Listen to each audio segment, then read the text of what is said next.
السلام علیکم۔ میرے ہاتھوں میں اس وقت ایسی تحریر ہے جس کو سننے کے بعد بے ساختہ آپ کی آنکھوں سے شکر کے سجدے بہنے لگیں گے، اور یہ واقعہ آپ کو کچھ دیر کے لیے اس دنیا سے نکال کر کسی اور دنیا میں لے جائے گا۔ تحریر کچھ یوں ہے: کل فیقے کمہار کے گھر کے سامنے ایک نئی چمکتی ہوئی گاڑی کھڑی تھی۔ سارے گاؤں میں اس کا چرچا تھا، جانے کون ملنے آیا تھا۔ میں جانتا تھا فیقہ پہلی فرصت میں آ کر مجھے سارا ماجرا ضرور سنائے گا۔ وہی ہوا۔ شام کو ٹھیلے پہ آ کے بیٹھا ہی تھا کہ فیقہ چلا آیا۔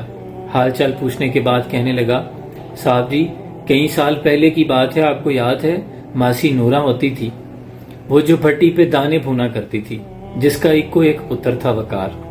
میں نے کہا، ہاں یار، اپنے گاؤں کے لوگوں کو کیسے بھول سکتا ہوں۔ اللہ آپ کا بھلا کرے صاحب جی۔ وقار اور میں 5ویں جماعت میں پڑھتے تھے۔ اسکول میں اکثر وقار کے ٹھڈ میں پیڑ ہوتی تھی۔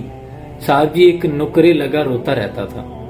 ماسٹر جی ڈانٹ کر اسے گھر بھیج دیتے تھے کہ جا حکیم کو دکھا اور دوائی لے۔ ایک دن میں ادھی چھٹی کے وقت وقار کے پاس آ بیٹھا۔ میں نے اماں کے ہاتھ کا بنا پراٹھا اور اچار کھولا۔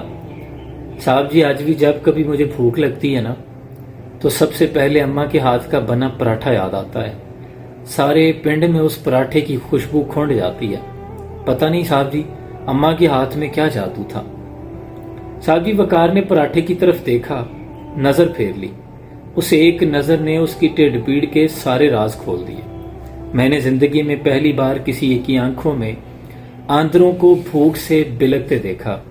آندروں یعنی آنتے۔ صاحب جی وقار کی فاقوں سے لوسی آندریں آنسوؤں کے ساتھ ہاتھ جوڑے بیٹھی تھی، جیسے کہتی ہوں ایک اتھرو بھی گرا تو بھرم ٹوٹ جائے گا۔ وقار کا بھرم ٹوٹنے سے پہلے ہی میں نے اس کی منتیں کر کے اس کو کھانے میں اپنے ساتھ ملا لیا۔ پہلی برکی ٹھڈ میں جاتے ہی وقار کی تڑپتی آندروں نے آنکھوں کے ذریعے شکریہ بھیج دیا۔ میں نے چپکے سے ہاتھ روک لیا اور وقار کو باتوں میں لگائے رکھا تاکہ وہ پورا پراٹھا کھا لے۔ اس نے پورا پراٹھا کھا لیا۔ پھر اکثر ایسا ہونے لگا، میں کسی نہ کسی بہانے وقار کو کھانے میں اپنے ساتھ بٹھا لیتا۔ وقار کی بھوکی آندروں کے سامنے میرے پراٹھے کی پکی یاری ہو گئی، اور میری وقار کے ساتھ خورے کس کی یاری زیادہ پکی تھی۔ میں اسکول سے گھر آتے ہی بھوک بھوک کی کھپ مچا دیتا۔ ایک دن اماں نے پوچھ ہی لیا، پتر تجھے 7 پراٹھا بنا کے دیتی ہوں، کھاتا بھی ہے کہ نہیں؟ اتنی بھوک کیوں لگ جاتی ہے تجھے؟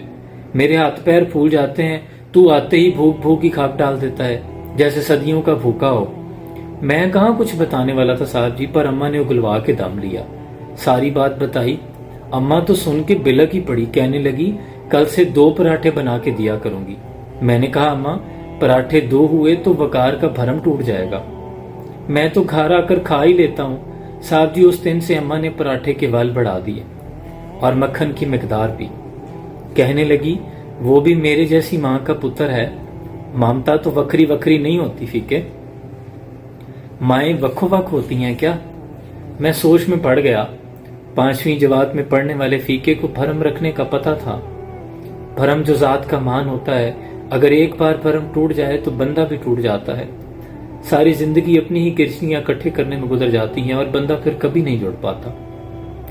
فیقے کو 5ویں جماعت سے ہی بھرم رکھنے آتے تھے، اس سے آگے تو وہ پڑھ ہی نہیں سکا تھا، اور میں پڑھا لکھا اعلیٰ تعلیم یافتہ، مجھے کسی سکول نے بھرم رکھنا سکھایا ہی نہیں تھا۔ صاحب جی اس کے بعد اماں بہانے بہانے سے وقار کے گھر جانے لگی۔ دیکھ نورا ساگ بنایا ہے، چکھ کر بتا بھلا کیسا بنا ہے۔